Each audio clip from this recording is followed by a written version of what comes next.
네, 안녕하세요. 서울여자대학교 김명주입니다. 제가 그 바른 AI 연구센터라는 데에 뭐 연구 일을 하고 있는데 소속은 이제 정보보호학과하고 데이터 사이언스학과 두 개 학과장을 겸직을 하고 있습니다. 그래서 요즘 한 이슈가 되는 부분들 어쩔 수 없이 많이 다룰 수밖에 없는 그런 상황인데 제가 일단 공유해서 말씀을 드리겠습니다.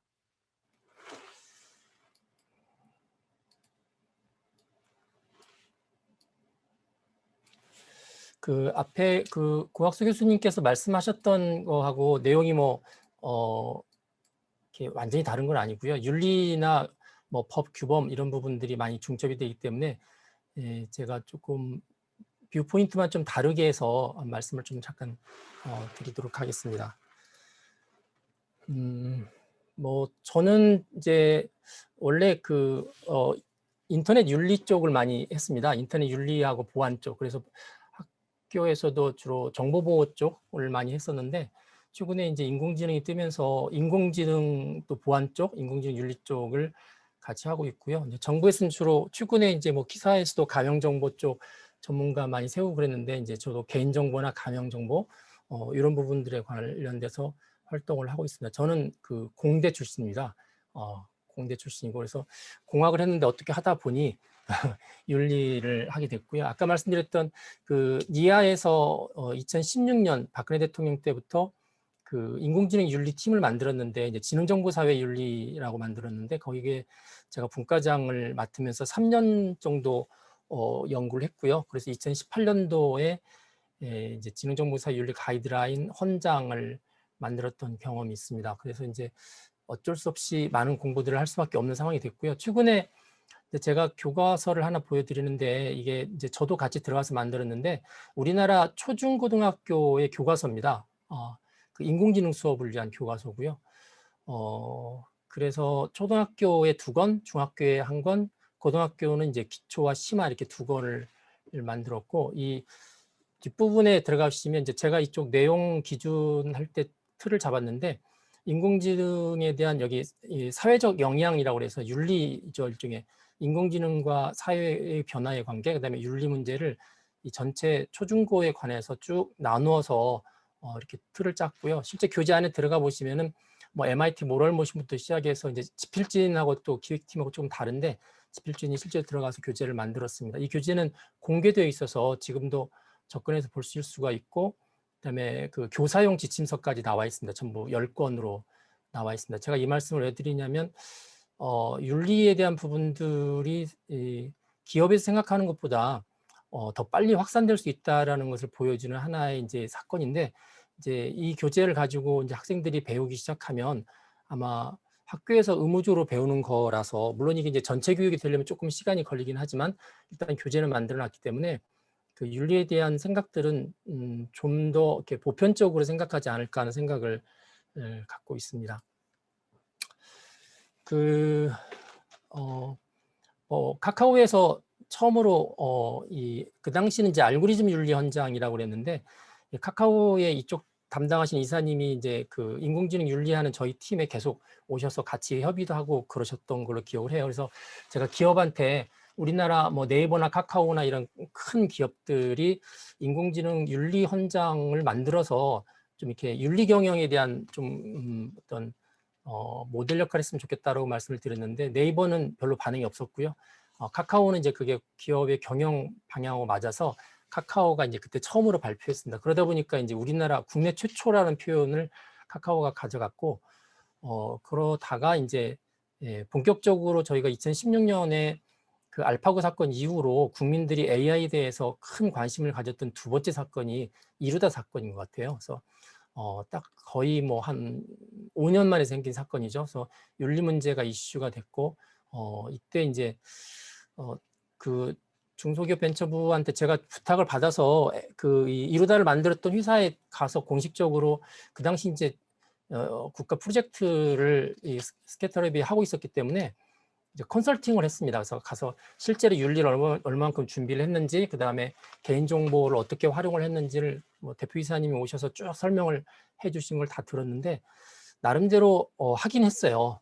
그 신문에서 밝혀지는 것만큼 진짜 아무것도 아는 건 아니고 그래서 제가 어느 방송에 가서 이루다 인터뷰를 하면서 이렇게 원 스트라이크 아웃을 적용시키면 안 된다. 뭐 이제 이런 스타트업이나 벤처가 뭐 하나 잘못했다고 완전히 프로덕트를 사장시키는 거는 잘못된 거다라고 했다가 이 지금 소송을 준비하고 있는 네티즌들한테 제가 몰매를 맞은 적이 있습니다. 나 그 회사한테 물 먹었지 이래가지고 뭐 그랬던 경험도 있는데 이 이루다를 만들었던 기업도 나름대로 고민을 했습니다. 고민했고 기술도 거기에 주라는 걸 썼는데 제가 보면서 이제 윤리에 대한 고민을 깊이 안 한 거가 사실 많이 드러났고요.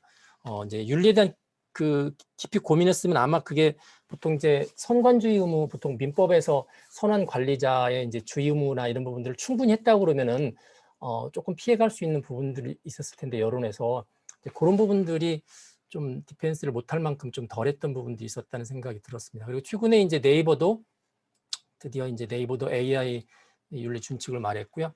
그리고 작년 재작년에 우리나라 이제 데이터 3법이 나오면서 학습에 AI를 특히 이제 금융 쪽은 많이 쓸 수 있도록 열어준 상태인데 아직도 이제 손을 댈 부분이 많이 있는 상태고 그리고 이제 GDPR이 아무래도 우리나라 개인정보보호법이나 많은 영향을 줬는데 이제 앞에 그 고 교수님 말씀하셨지만 이제 최근에 AIA라고 해서 AI 액트, AI에 관한 법을 올해 4월 달에 EU가 또 발표를 했어요. 근데 이 부분은 이제 보시는 분에서 따라 좀 시각이 다른데 사실은 인공지능 기술이 미국하고 중국이 거의 리딩 그룹이에요. 특히 얼굴 인식이나 이런 부분은 거의 중국이 미국을 앞서가고 있고요.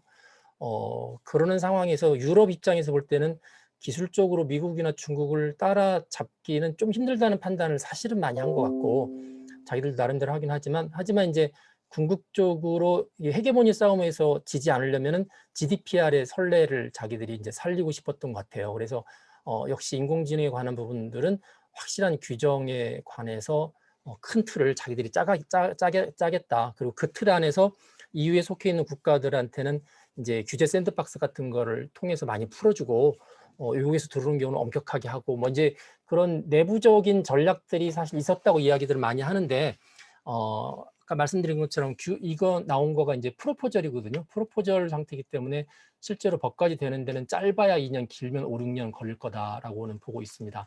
하지만 이게 의미 있는 이유는 뭐냐면 많은 나라들이 그래도 AI 전체를 놓고 나온 최초의 법이기 때문에 우리나라도 지금 벌써 한 5, 6개 법안이 올라가 있거든요. 국회 AI 관련된 법이.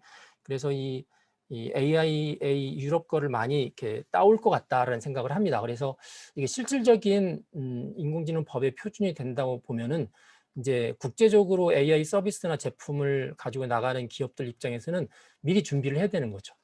이게 거의 한 100페이지 넘는 분량인데 제가 그거 다 읽어봤는데 구체적으로 어떤 걸 지켜야 되는지까지 다 이렇게 나와 있습니다. 그래서 오히려 윤리를 가지고 이런 윤리 원칙을 가지고 기업이 지켜야 된다고 말하는 것보다 차라리 EU에서 나와 있는 인공지능 법을 가지고 따라가라고 이야기하는 게 훨씬 구체성이 있어서 이게 더 좋지 않을까 생각을 했고요. 또 하나는 이제 요즘 이제 ESG 뭐 공시 의무화 이야기 자꾸 나오고 ES 중에서 S가 특히 이 소셜이 이제 윤리적인 부분이 굉장히 강한데 특히 이제 인공지능을 가지고 제품이나 서비스를 만들거나 제공하는 기업 입장에서는 이 ESG에 맞는 인공지능 내지는 데이터 규정, 뭐 윤리 헌장 이런 것들이 있어야 되는 상황입니다. 그래서 이왕 갈 거라면 먼저 가는 게 낫다라는 생각을 하고요.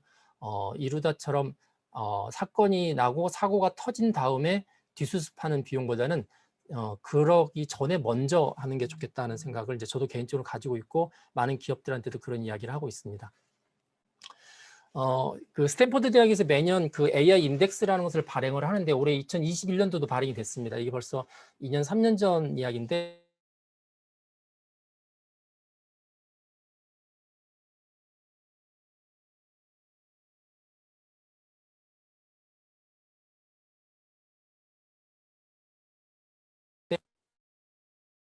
차별,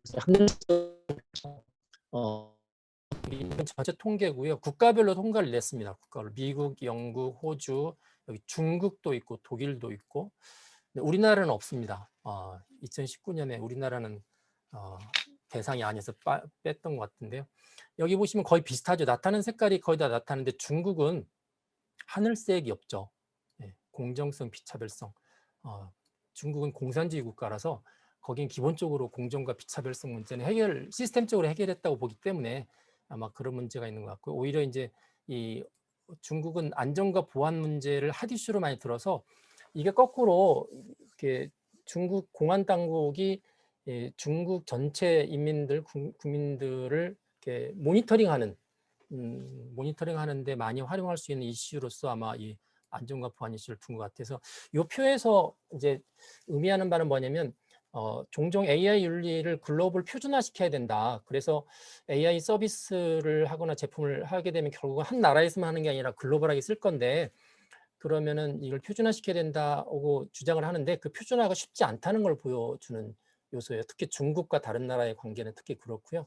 표준화가 쉽지 않을 거라는 생각을 하지만 그래도 공통된 색깔들이 있기 때문에 최소화된 부분만 가지면 표준화가 될 수 있을 것 같고 그 표준화라는 게는 결국은 이제 새로 출발하는 중소기업이나 스타트업한테는 진입장벽이 되는 거죠. 진입장벽이 되기 때문에 그걸 이제 국가에서 미리 준비할 수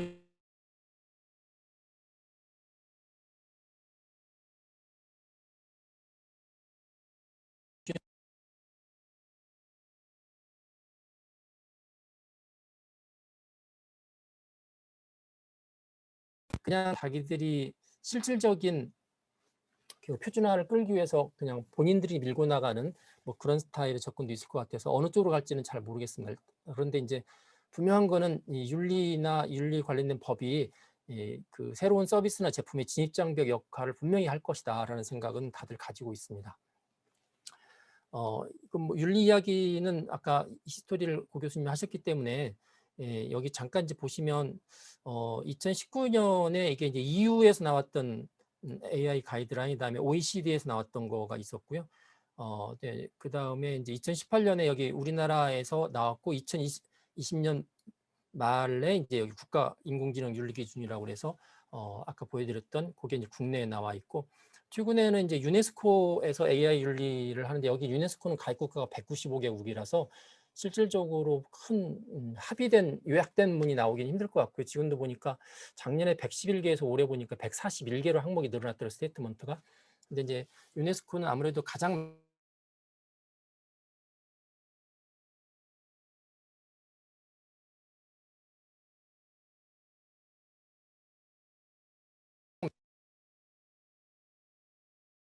있거든요. 근데 거기에 유네스코가 참여하기로 선언을 했어요. 그래서 또 그렇게 놓고 보니까 윤리에 대한 그, 주도권 싸움이 제가 볼 때는 EU하고 OECD하고 사이에서 벌어지지 않을까 그런 생각을 이제 가지게 됐습니다.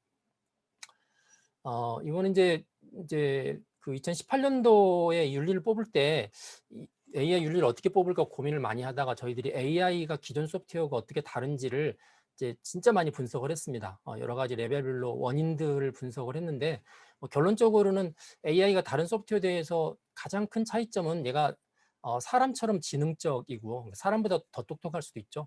그리고 사람의 중간 개입 없이 어떤 걸 스스로 결정할 수 있다. 이 두 가지가 가장 큰 특징으로 꼽혔고요. 그래서 이 두 가지 특징 때문에 어떤 윤리의 원칙들을 사실 이제 이렇게 세웠습니다. 이렇게 그렇게 보시면 그래서 뭐 자율성이나 지능성 때문에 이걸 사람이 통제할 수 있어야 되고 그다음에 사람이 어떻게 움직이는지 들여다볼 수 있어야겠다라는 원칙이 이제 이게 투명성, 통제성이 나왔던 거고요. 그리고 이제 새로운 기술이 나올 때마다 항상 윤리는 따라오잖아요. 그래서 그 기술은 뭐 원칙적으로 모든 인류를 위해서 쓰여야 된다. 그 다음에 그것 때문에 사회 변화가 생기면 그에 따른 책임을 져야 된다. 이거는 뭐 보편적으로 가는 특징이라서 그래서 보통 이제 공공성, 책무성 뭐 이런 것들은 어느 윤리든지 항상 들어가 있는 부분이고요. 이제 AI 윤리에 대한 부분들은 이 밑부분인 것 같습니다. 네, 제 것 음성이 자꾸 끊긴다고 말씀하시네요. 네, 네, 제가 조금 이제 구체적인 부분들은 빼고요. 아이디어만. 그래서 이제 저희가 할 때는 뭐 4가지를 했지만 다른 나라에서 하고 있는 원칙들하고 쭉 틀을 짜보니까 뭐 설명 가능성, 그 다음에 뭐 공정성, 뭐 포용성 이런 것들이 다 이렇게 엮여 있습니다. 그래서 어떤 개념의 하위에 있고 뭐 이런 서로 관계가 있어서 국가마다 어느 국가는 7개, 어느 국가는 10개, 뭐 원칙들이 다 다르긴 한데 가만히 들여다보면 생각하는 게 거의 비슷해요. 그래서 어떤 원칙을 따라갈까에 대한 부분들은 결국은 이제 교통 정리를 누가 해줄 거냐, 정부가 할 거냐, 아니면 자율이 할 거냐에 따라서 조금씩 달라지고 시장의 타겟이 어디냐, 어느 나라를 타겟을 할 거냐에 따라서 좀 달라질 것 같습니다. 이거는 OECD의 5가지인데 뭐 거의 OECD는 이제 5가지 원칙을 말하는데 그 저희가 했었던 거랑 한 4가지고 거의 겹쳐서 거의 이제 글로벌 스탠더드가 한국하고 거의 비슷하게 같다는 것을 보여줬던 한 사례고요. 이게 이제 실제 OECD가 요 도메인이 하나 있습니다. OECD.ai. 그러니까 인터넷 도메인 가운데 .ai로 끝나는 도메인이 있는데 그게 이제 인터넷 그 인공지능과 관련된 글로벌 도메인이에요. 그래서 여기 OECD.ai 보면은 OECD가 그 윤리 가이드라인을 만들고 나서 실제로 이제 그 OECD 국가들한테 자료를 다 요청을 했어요. 그래서 OECD에 원래 37개 국가가 있는데 37개 저희 나라를 포함해서 37개 외에도 추가적으로 다른 나라들이 이 OECD 권고안에 따른 자기네 나라의 정책 자료를 계속 냈습니다. 그래서 이거는 지금 계속 내고 있어서 여기 OECD.ai 가시면은 사이트에 들어가 주시면은 지금 참여하고 있는 거의 한 60개 국가들의 AI 정책, 그다음에 그 한 20개 분야, 뭐 교육, 뭐 비즈니스, 뭐 보건 각 분야에서 AI 정책이나 어떤 법규나 이런 것들이 다 나와 있습니다. 그래서 검색도 할 수 있고, 그래서 제가 기업가분들한테 일반인한테 그런데 요즘 AI에 관한 글로벌한 흐름들을 구체적인 데이터를 보고 싶으면 여기를 들어가라고 이야기를 해요. 여기를 들어가라고 이야기하고 여기에서 이제 마이크로소프트사에서 이렇게 전체적인 인터넷에서 AI에 관련된 여러 가지 통계치도 다 제공하고 있어서 뭐 어느 대학이 특허를 몇 개 썼고 어느 기업이 특허를 몇 개 가지고 있고 하는 통계들도 이 안에 다 나옵니다. 그래서 거의 포털과 같은 데라서 AI 사업을 하고 싶어하는 사람들이 정책과 어떤 법과 어떤 기술을 한꺼번에 국가 전체를 놓고 비교하고 싶을 때는 이 사이트를 많이 이용하라고 제가 추천을 하고 있습니다. 요거는 이제 AI 윤리 헌장을 만들었는데 뭐 그거는 이제 6개의 문장 안에 원칙을 다 담았던 하나의 사례고요. 뭐 이런 식으로 해서 너무 원칙이 많으면 사람들이 기억을 못 하니까 그래서 원칙들이 많은 데는 막 10개, 20개도 넘어가는데 제가 가끔씩 그거 만드신 분들이 외워보시라고 제가 이야기하는데 만드신 분들이 외워보지 못하는데 기업이나 이런 사람들이 어떻게 그거를 적용하겠느냐 그런데 가급적 간단히 하도록 이야기를 합니다. 카카오는 처음에 5개 했다가 사실 이제 결정적으로 N번방 사건이 나오면서 이제 여기에 뭐 아동과 청소년에 대한 보호 뭐 이런 것들이 더 추가가 돼서 이제 작년 2020년에 개정이 됐고요.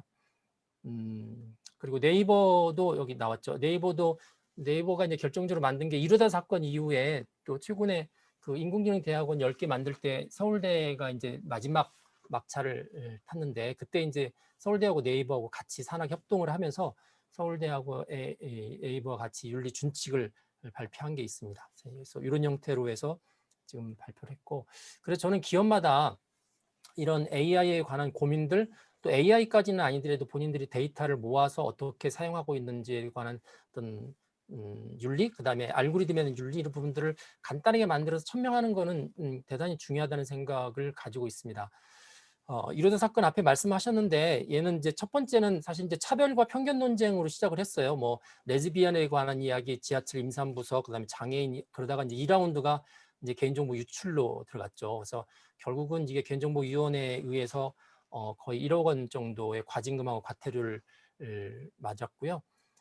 여러 가지 내용들 회의록을 쭉 보면 이제 담당 뭐 변호사나 대표가 억울한 이야기를 많이 하긴 해요. 제가 봐도 억울하다고 생각할 만한 부분들이 많긴 하지만 일단 이게 이제 전 국민들의 관심 사항이고 또 현재 소송이 진행 중인 사안이라서 아마 쉽게 익스큐즈를 하지 못했던 사안으로 알고 있고요. 제가 이제 이 사건을 통해서 우리가 배울 수 있는 거는 이제 몇 가지가 있었던 것. 첫 번째는 AI는 말 그대로 그냥 데이터 학습한 대로 행동합니다. 말하고 행동합니다. 학습하지 않은 것과 전혀 다르게 하려면 이제 조작을 해야 되는 건데 이제 그 부분은 기업한테 부담이죠. 그래서 학습 데이터 안에 차별과 편견이 있으면 AI도 당연히 차별과 편견이 있다는 거고 아까 그 미국의 고 교수님이 미국의 그 가석방 컴퍼스 이야기를 잠깐 했는데 그것도 비슷한 것 같아요. 일반적으로 미국 법원에 관한 특히 재판한 판사들에 관한 논문 중에 점심 먹기 전하고 점심 먹고 나서의 판결이 다르다. 예를 들어 점심 먹기 전에는 판사들이 아주 엄격하게 재판을 하지만 점심 먹고 나면 후해진다. 뭐 이런 논문들이 많이 있어요. 그래서 뭐 흑인과 백인에 대한 부분들도 판사들이 이미 흑인과 백인에 관해서 편견을 가지고 재판을 해왔기 때문에 그 데이터들을 AI가 학습해서 나타난 거지 평소에는 공정한데 무슨 AI가 학습하다가 편견이 갑자기 생긴 건 아니다. 이제 그렇게 많이 보는 거죠. 그래서 이 학습 데이터에 대한 이게 어디에서 얻은 거냐, 이걸 어떻게 전체 데이터 가운데서 어떻게 뽑아서 쓴 거냐, 이런 것들이 굉장히 중요한 이슈가 돼서 EU에서는 그걸 다 문서로 밝히게 되어 있습니다. 그래서 EU 시장에 나올 때는 그런 학습 데이터를 어떻게 얻었고 어떻게 뽑았고 그들 사이 차별과 편견, 공정성 문제를 어떻게 해결했는지를 다 밝히도록 되어 있고, 그걸 밝히지 않으면 진입을 아직 못하도록 그렇게 만들어 놨고요. 그다음에 개인정보 이용권은 이루다 같은 경우는 앞에 다른 앱들 뭐 연애의 과학이라든지 이런 걸 통해서 자기들이 말로는 뭐 포괄적 승인을 받았다 그러지만 이제 개부법에 의하면 포괄적 승인 가지고는 안 되고 구체적인 승인을 받아야 된다라고 이야기를 했어요. 근데 기업하시는 분들한테 제일 고민이 그거죠. 내가 미래에 개발할 상품에도 이걸 이용하겠다라고 그랬는데 미래에 개발할 상품이 뭔지를 아직은 모르잖아요. 근데 지금 이번에 이루다 같은 경우는 이루다 같이 뭐 AI를 통한 무슨 챗봇이라든지 그렇게 명시하고 승인을 받았어야 된다라는 게 이제 주장인데, 그 당시에서는 뭐 그게 뭐 어떤 건지 모르죠, 미래 상품들이. 그래서 그 부분이 이제 기업하신 분들한테는 이게 어느 선까지가 포괄적이고 구체적이냐, 그 선을 잡는 거가 상당히 어려워서 그거에 대한 논의들이 좀 있어야 될 것 같고요. 그리고 이제 가명 정보인데 실제는 그 한 거의 100억 개의 문장을 얻었어요. 카톡을 통해서 얻었는데 그 안에 개인정보들이 다 들어있던 걸 가지고 이제 학습을 해서 이루다를 학습을 시켰는데, 이루다가 실제 이렇게 대답하는 문장에는 개인정보를 뺀 한 1억 개의 문장을 줬거든요. 근데 개인정보 1억 개를 빼려면 손으로 못 빼죠. 프로그램 짜가지고 돌립니다. 그래서 실제로 프로그램 짜서 뭐 숫자들 다 빼내고 뭐 개인정보 의심받을 거 다 빼냈는데 거의 뭐 한 1000만 건 중에서 한 6, 7건이 안 빠진 게 있습니다. 예를 들어 전화번호 같은 경우에 숫자를 안 쓰고 한글로 쓰죠. 010-777 이런 것들은 못 빠지는 거죠. 그래서 그런 것들이 이제 드러나서 많지는 않지만 그런 게 일단 드러났기 때문에 실정법 위반이 되는 거죠. 그래서 이 가명 정보 처리하는 부분들에서 개인정보가 드러나지 않도록 진짜 신경을 많이 쓰지 않으면 이제 여론에 의해서 어쩔 수 없는 상황 가운데서는 조그만 실수도 책 잡힐 수 있는 게 이제 기업한테는 굉장히 큰 부담이 되는 거고요. 또 하나가 그 1라운드가 벌어졌던 거가 뭐 레즈비언이라든지 뭐 지하철 임산부석에 대한 이야기인데, 그건 사실은 사회적으로 합의가 안 됩니다. 왜냐하면 지하철 임산부석에 대해서 부정적인 사람이 있고 긍정적인 사람이 있고 레즈비언에 대해서 마찬가지잖아요. 그런데 이제 문제는 뭐냐면 이제 이쪽 스캐터랩이 약간 여유가 없었던 것 같아요. 반대쪽 입장을 수용할 수 있는 채널을 전혀 열어주지를 않았어요. 우리나라 AI 채팅하는 프로그램 가운데 심심이라는 게 있는데, 심심이 같은 경우는 욕을 하거나 뭐 막 심심이가 욕을 하거나 이상한 반응을 하면 그 신고하는 채널들이 있거든요. 신고하는 채널들이 있고, 심지어 내가 욕을 해서 애를 이렇게 심심이를 욕 훈련시키는 뭐 그런 엑서사이즈 하는 그런 메뉴도 있고 한데, 이제 이쪽은 그냥 완벽한 상태로 등장을 했고 저쪽의 의견을 수용할 수 있는 채널을 전혀 안 주니까 이제 합의되지 않은 사안에 대해서 막 인터넷에다가 마구 터트리기 시작을 했던 것 같아요. 그래서 이런 부분들은 이제 준비하고 있는 기업 입장에서는 합의되지 않은 상황들을 어떤 AI가 표명을 할 때는 일단은 나는 어느 쪽 입장인지, 그러니까 어느 쪽 입장이라는 이야기는 어느 쪽 데이터를 학습을 했는지를 가지고 이렇게 밝혀야 될 것 같아요. 예를 들면 AI, 그러니까 자율주행 자동차 같은 경우도 레벨이 보통 5까지 있잖아요. 얘는 레벨 3이다, 레벨 4다, 레벨 5다 이렇게 얘기하는데 레벨 4하고 5는 거의 사람이 손을 안 대거든요. 그러니까 레벨 4하고 5에서는 자동차의 전폭적인 책임인데 레벨 3에서는 그래도 파이널 책임은 사람한테 있는 거라서 이제 사람은 차를 살 때 어느 레벨의 차를 살 거냐, 뭐 이렇게 이렇게 다양한 선택폭을 주는 것처럼 인공지능 서비스를 할 때 모든 걸 다 하는 것처럼 하면 안 되고요. 내가 인공지능 서비스 하는 거에 대해서 어떤 특징이 있는지를 미리 표명을 해서 다양한 서비스들이 사회적으로 나오고 그거를 이제 보이지 않는 소비자들의 손에 의해서 시장의 논리에 의해서 이렇게 처리하게끔 그렇게 해주는 게 필요한데, 이제 처음 나올 때부터 완벽한 인공지능이다 하니까 이제 완벽하지 않은 사회적으로 합의가 안 된 이슈에 대해서 엄청난 공격을 받게 되고 이제 그것 때문에 허물들이 막 드러나게 됐던 그런 사건이라고 볼 수 있을 것 같습니다. 이제 그 인공지능 윤리 앞서서 데이터 윤리가 사실은 조금 더 있는데요. 이 데이터 윤리는 그 이전부터 한 몇 년 전부터 사실 빅데이터 이야기 나올 때부터 나왔던 거고요. 요즘에 그 옥스퍼드 대학하고 여기 이온이라고 하는 이제 다국적 기업하고 돈을 내서 그 데이터 윤리 행동 지침을 만들어 놓은 게 있습니다. 밑에 여기에 그 웹사이트가 있는데 한번 들어가 보시면 굉장히 재밌는데 여기 이제 가입되어 있는 게 뭐 이게 영국의 앨런 튜링 연구소도 들어가 있고 일본의 대학도 있고 뭐 등등인데 한국은 없더라고요. 근데 여기에 보시면 이제 데이터 윤리인데 이 데이터 윤리 하시는 분들은 인공지능 윤리까지 본인들이 포함한다고 말씀을 하세요, 늘. 그런데 이제 인공지능 윤리 하시는 분들은 데이터 윤리는 서브셋이다라 또 이야기를 하시고 뭐 여하튼 여기 데이터 윤리 하시는 분들이 왜 이걸 하느냐 그랬을 때는 이제 진짜 데이터 프로페셔널들을 이제 기업이 여기 기업 입장이죠. 기업 입장에서 왜 윤리가 필요하냐는 건데 이런 이제 실제 윤리를 잘 갖춘 이제 직장인들을 채용할 수 있고 또 하나는 기업의 위기 위험 부담을 줄 수가 있다는 거죠. 잠재적 위험 부담. 그러니까 이루다 같은 케이스인데 그다음에 또 하나는 기업의 브랜드나 이미지나 평판들을 높일 수 있다는 겁니다. 그래서 단지 GDPR을 만족했다고 끝나는 게 아니라 그것보다 더 높은 차원의 어떤 기업 이미지를 더 높일 수 있다 이렇게 이야기하기 때문에 저희들이 AI 윤리할 때도 이런 취지로 중소기업이나 벤처에 좀 접근을 해야 되지 않을까 생각을 하게 됩니다. 전부 한 40개 이상의 항목이 있는데 요 3번, 4번은 데이터 윤리 고유의 부분들인데요. 일부는 인공지능하고 겹칩니다. 근데 나머지는 인공지능과 거의 같아요. 쓰는 용어도 거의 비슷하고요. 거의 같습니다. 한번 관심 있으시면 보시면 될 것 같고 제가 그래서 이제 인공지능 윤리하고 인공지능 법에 대해서 어느 잡지에다가 쭉 정리를 해놓은 게 있는데 한번 관심 있으시면 보시고요. 아까 그 EU의 요 인공지능 법에 대해서는 뭐 히스토리들이 참 부러운 게 저희들은 윤리하는 데 따로 있고 법하는 데 따로 있고 뭐 그다음에 윤리를 잘 지켰는지 자체 평가하는 팀 따로 있고 그다음에 인공지능 백서 펴내는 데 따로 있는데 EU는 거의 한 팀을 여기 지금 HLEG라고 그래서 전문가 그룹을 형성해서 여기에서 윤리도 만들고 그다음에 백서도 만들고 그다음에 이 지금 여기 2020년도에는 아까 고객님들 잠깐 보이셨는데 인공지능 윤리를 잘 만족하는지 자체 평가 리스트를 만들어 놨어요. 어세스먼트 리스트라고 그래서 사실 그거는 이제 그냥 가져다가 자기들이 체크해 보면 윤리를 얼마나 지켰는지 볼 수 있도록 되어 있는데 지금 아마 우리나라 그 KISD에서 아마 이 작업을 하고 있는 것 같아요. 국가 인공지능 윤리 기준에 대해서 아마 자체 평가 리스트를 이번에 만들려고 하는 것 같은데 그런 게 만들어지면 이제 중소기업에서는 가져다 이렇게 체크하면서 얼마만큼 우리가 좀 손을 못 대고 있는지를 더 잘할 수 있지 않을까 생각을 하고 있습니다.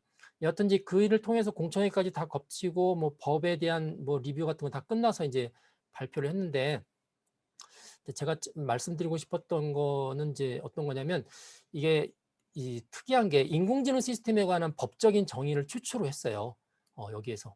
근데 아주 구체적으로 했는데 저희는 뭐 소프트웨어가 사람의 지능을 흉내내는 것을 인공지능이라 한다. 이렇게 그냥 두리뭉실로 정의했던 거를 여기서는 기술적인 명칭을 다 썼습니다.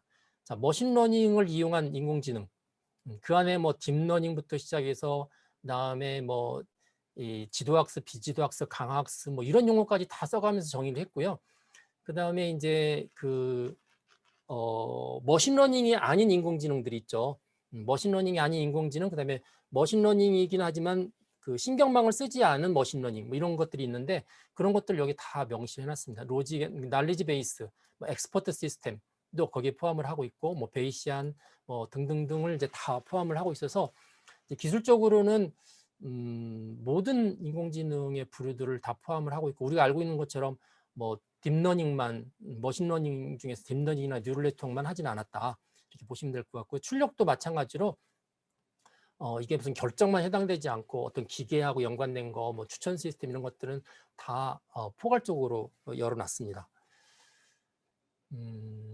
그리고 이제 위험 부담을 위험을 기준으로 해서 크게 세 개로 나눴는데 하나는 이제 도저히 안 된다. 그래서 이거는 안 받아들이겠다. 그래서 이 안 받아들이겠다 하는 리스트가 있는데 그게 어떤 거냐면요. 사실 저는 이제 개인적으로 중국을 타겟을 했다는 생각을 많이 해요.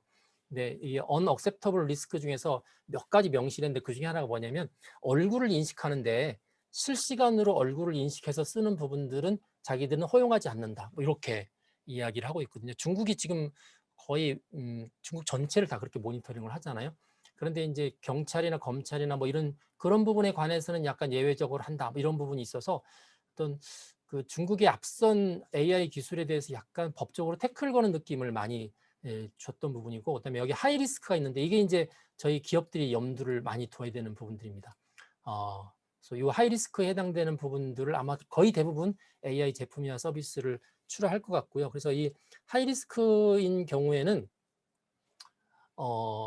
의무사항으로 이제 스트릭트 오블리게이션이라고 그러죠.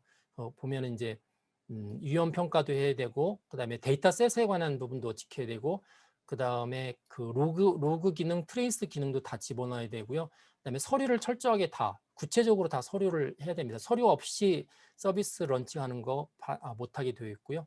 그다음에 소비자들한테 정확한 정보를 줘야 되고, 그다음에 이 리스크를 줄이기 위해서 자동으로 하는 게 아니라 사람이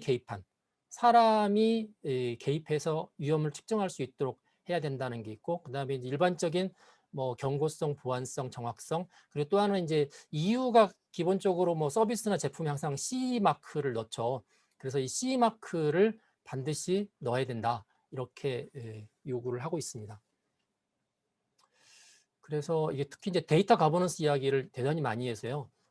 그 학습에 필요한 데이터에 대한 부분들을 진짜 많이 강조합니다. 어떻게 준비했느냐, 뭘 가정했느냐, 뭐 바이어스는 어떻게 했느냐, 데이터 간에 어떻게 뽑아냈느냐, 이런 것들을 다 구체적으로 밝히고 기준들을 명시를 해야 되고, 그다음에 그거를 어떻게 처리하고 운영하느냐 하고 이런 부분들은 아주 페널티 항목이 있는데 페널티가 대단히 강합니다. 거의 뭐 300억 벌금 300억인가 400억을 내든지 아니면 매출액 전년도 매출액의 6%를 내든지 둘 중에 가장 높은 걸 한다. 뭐 이런 식으로 규정을 해놨고요. 네, 여기 있습니다. 그래서 이런 규정들이 몇 개 있습니다. 이런 거는 3천만 유로 내지는 뭐 6%. 그 다음에 이제 허위로 하는 경우는 어떻고 뭐 이런 게 구체적인 페널티가 있습니다. 제가 이제 결론을 말씀을 드리면 뭐 새로운 기술은 항상 윤리를 수반해 왔고 윤리 논의가 조금 진행되고 나면 나중에 이제 법이 나옵니다. 법이. 그래서 이 윤리와 법은 기업 입장에서는 뭐 피할 수 없는 거라서 꼭 해야 되는 건데 이제 많은 윤리 동향 가운데서 저는 EU하고 OECD 이쪽 모니터링을 이제 기업이나 국가나 개인들은 꼭 한번 해야 된다는 생각을 하고 있고, 그다음에 AI 윤리뿐만이 아니라 이 데이터 윤리.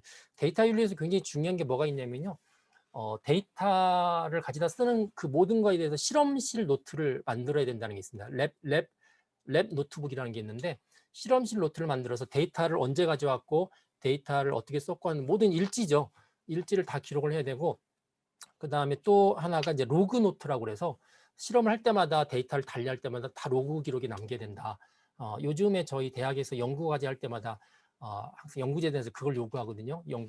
그런 기록 노트 똑같은 거죠. 그래서 그런 것들이 보통 기업에서 하기 쉽지 않은데 그런 실험과 실습을 할 때마다 데이터 입수, 사용, 그다음 실험 중간에 바꾸는 거, 알고리즘 바꾸는 걸 전부 기록에 남기는 그런 게 진짜 많이 필요한 것 같습니다. 그리고 ESG 이야기 많이 나오는데 저는 기업들이 AI 윤리 선언 내지는 데이터 알고리즘 윤리 선언이 꼭 필요하다라는 생각을 하고 있고요. 그래서 미리 준비하는 것이 최선이다. 그래서 이제 선관주의 의무, 선량한 관리자의 주의 의무 차원에서라도 최소한 이거는 준비하는 게 좋겠고, 그다음에 GDPR에 의해서 이 EU가 자꾸 이제 AI 가지고 거버넌스 전략을 글로벌하게 가져가려고 하기 때문에 뭐 GDPR 같은 경우도 저희도 데이터 3법 같을 때 가명 뭐 이런 것들은 GDPR의 아이디어를 따온 거기 때문에 제가 방통위 가서도 그런 이야기를 했어요. 그냥 우리나라 법 만들지 말고 외국이 앞서가면 가급적 글로벌 법을 따라가는 게 좋겠다. 왜냐하면 나중에 그쪽 때문에 또 법을 또 고치고 하는 거기 생기기 때문에 그래서 AI 법도 저는 이제 EU가 이미 프로포즈를 냈기 때문에 그걸 최대한 분석해서 우리가 할 수 있는 방향까지 최대한 글로벌에 따라가 주는 게 맞지 않을까라는 생각을 하고 있습니다. 그리고 고위험 AI 제품에 관해서 아까 말씀드렸던 그 맨데터리가 있거든요. 그 부분들은 충분히 분석해서 우리가 꼭 EU 쪽으로 진출을 안 하더라도 그런 글로벌 스탠더드는 맞춰서 중소기업이나 스타트업이 할 수 있도록 도와주는 게 어떨까 하는 생각을 합니다. 네, 여기까지입니다. 감사합니다.